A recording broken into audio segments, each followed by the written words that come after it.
Good morning, church. I'm glad we're all together and God is with us. In the Bible book of Ecclesiastes in chapter 6, we read that there's an appropriate time for everything. We read there's a right time to do things, a right time for everything. A right time for birth, another for death. A right time to plant and another to reap. A right time to destroy and another time to construct.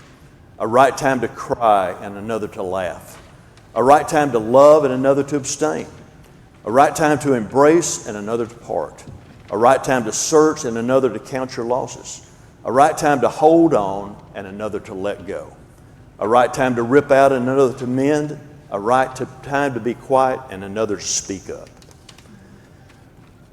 Verse 4 in particular, depending on your version, will say a time to mourn and a time to laugh, or a time to cry and a time to dance. All of us have a friend or friends that just make us happy. We can look at them and smile, and they can make us laugh so easily. And we laugh sometimes at the most inappropriate times. It may be at a symphony concert, a school program, in class, in a church service, even at a funeral. Now, I can remember when I was a young teenager, me and my friends were sitting in church, and my dad was preaching on Sunday night, and we got tickled. And we weren't just laughing, we were shaking and snorting. And my dad stopped and he said, "Terry." And I knew instantly it was a time to be quiet. And I knew when we got home it would be a time of reckoning. Well, in today's story that Lindsay read in Mark chapter 5, we have a story inside a story. It's a narrative sandwich made out of two stories put together. Now, Jesus was distracted from something he was going to do, and during that intervening time, something bad happened. You always know there are some people that can get off the subject. In high school, I had a class that I had to take. It was just a class I had to fill a period with that was not consequential for my diploma or for college. But we did have a teacher who was a very boring teacher and a very boring subject that we could easily get off the subject.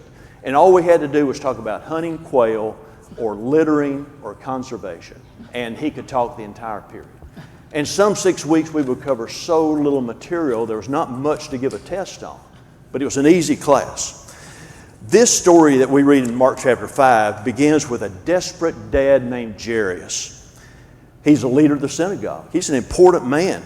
And he begs and he pleads Jesus, "Come to my house. My little girl is sick, and she's really sick. I'm afraid she's going to die." This is not a laughing matter. Well, Jesus starts to go to his house, and he's interrupted then by a woman who's been sick for 12 years. She's been looking for something, and now she's looking for Jesus.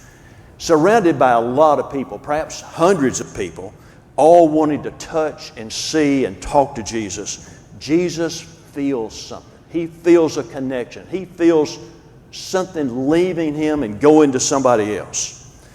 This woman believes if she could just touch Jesus, she'll be healed. So Jesus stops and he asks, "Who touched me?" And the disciples probably said, "What do you mean? There's people everywhere pushing and shoving and wanting to get their hands on you." And they didn't laugh out loud, but they probably didn't take Jesus seriously here.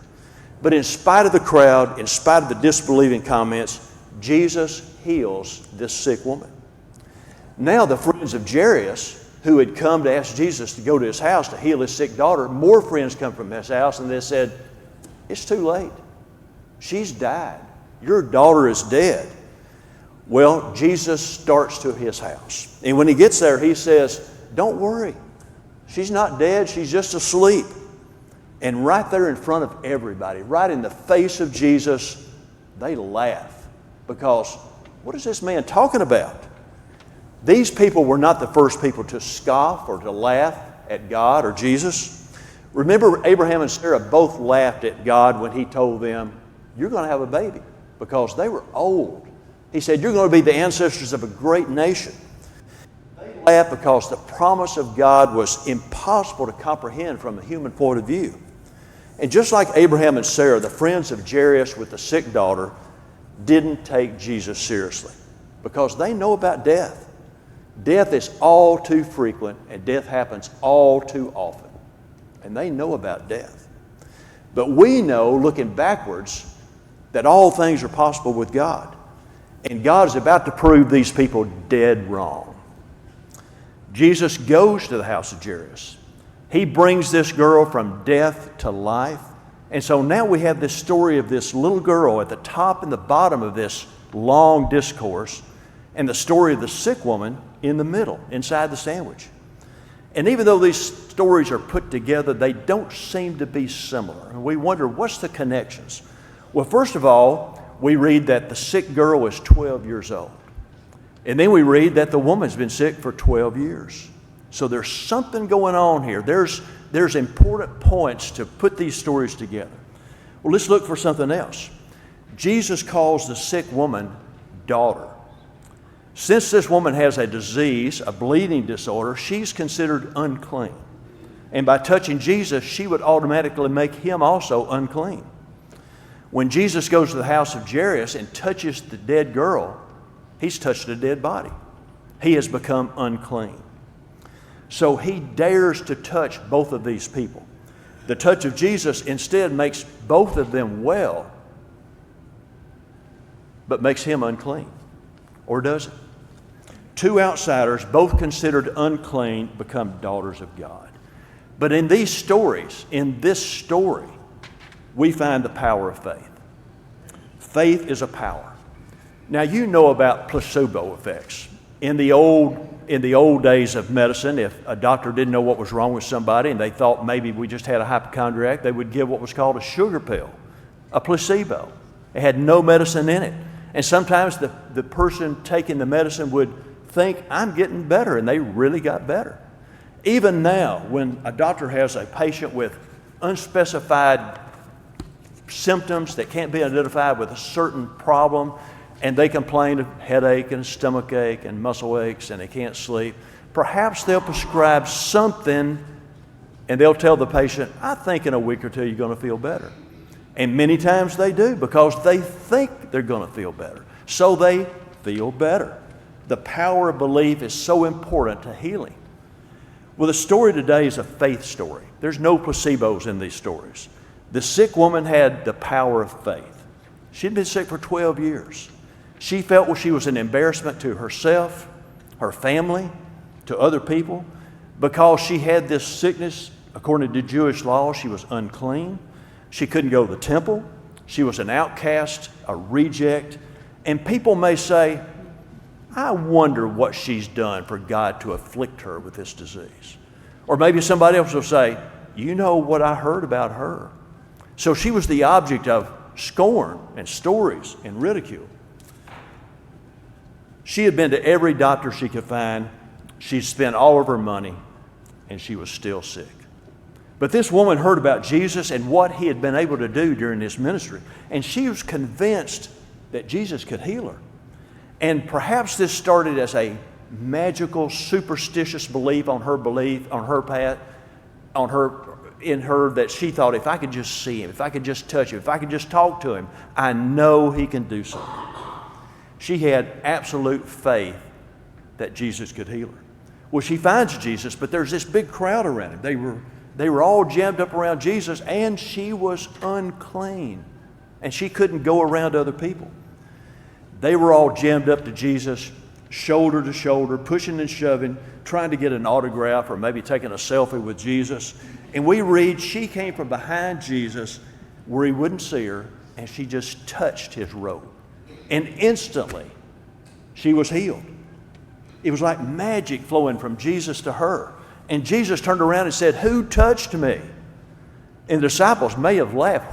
What do you mean, who touched you? There's dozens of people all pushing and shoving and wanting to see you and talk to you and touch you.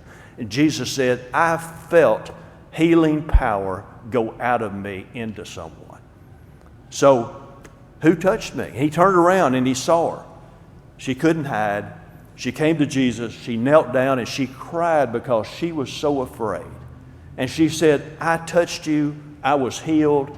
I needed to be healed. So she told Jesus her story. The bleeding, the rejection, the doctors, the poverty. She told Jesus the whole truth, and Jesus said, "Your faith has made you well. Go in peace. You are healed." Now, this story is not just about the sick woman. Who was it about? What was it about? This story is about Jesus, the Son of God, a man named Jesus in whom God dwelt, a man named Jesus in whom the power of God resided. This Jesus that had power over the wind and the waves on the lake now had power over sickness and death. He brought the daughter of Jairus back to life. So this story is about Jesus saying and proving that he is the Son of God. This story is also about a sick woman. She wanted to be healed. She wanted to be whole and healthy and sane. The crowd wanted to see Jesus, get an autograph, take a picture, talk to Jesus, have something to talk about when they got home. The sick woman was aware of her disease, her anxiety, her incomplete life, and she told Jesus the whole truth about herself. She came asking for help, and she had great faith. But both the sick woman and Jairus take Jesus seriously. Both believe that Jesus can restore their lives. This story inside of a story tells us that Jesus is on the loose with power to restore life. He offers abundant life to everyone, to every one of us. And at the end, those who doubted and those who laughed left in amazement. This story is telling us about the abundant healing grace of God in Jesus. And it's available to everyone. It's available to every one of us. When we experience the abundance of God's grace, we'll take Jesus seriously. And God can turn our laughter, our unbelief, into the amazement and joy. So take the promises of God, the promises of Jesus seriously. And listen to some of these promises we find in our Bibles. We read, "Blessed are the merciful, because they'll be blessed with mercy. If you forgive others, your God will forgive you. Let your hearts not be troubled, neither let them be afraid. Today you'll be with me in paradise. Nothing in creation can separate us from the love of God in Christ. And I will wipe away every tear from their eyes, and death shall be no more." Can these promises be true?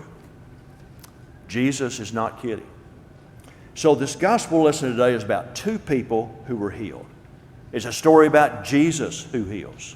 This story is an invitation for all of us to have faith in Christ, the power of God. It's an invitation to call on God and the power of God to heal us. Praise be to God. Amen.